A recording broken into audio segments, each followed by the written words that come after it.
Hey, I'm Jimmy Mason. Today I want to talk to you about the difference in a couple Bomber crankbaits. This is the Bomber 4A and the Bomber 6A.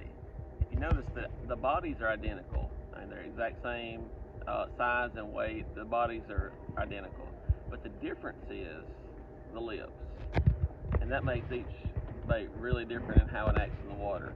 The 4A has a little bit shorter, rounded lip, whereas the 6A is it's a pointed, almost kind of like a spear point.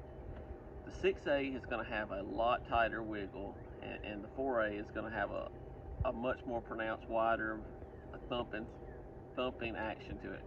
You're going to feel it vibrating a lot more through your rod tip, where the 6A has a lot more subtle action. So that makes each of these a different tool that you use under different conditions.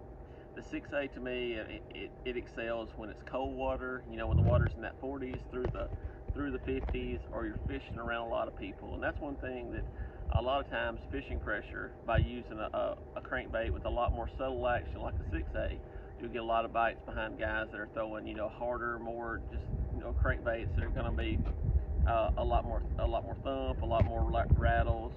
This has got a single knocker rattle. Both of them do. It has a more subtle. But the cool thing about the 4A is it comes through cover a lot better. So this is going to be one of those crankbaits that I'm using in dirtier water. It's one of those crankbaits that I use when I'm fishing wood. A lot of times this is a bait that I'll use, if I'm up fishing brush piles or lay downs, because that wider lip and wider action is going to help it get through the wood and the brush better. So, keep those attributes in mind. More finessey, colder water, you want to use a 6A. If you're coming in dirtier water, or you're trying to get through heavier cover, the 4A.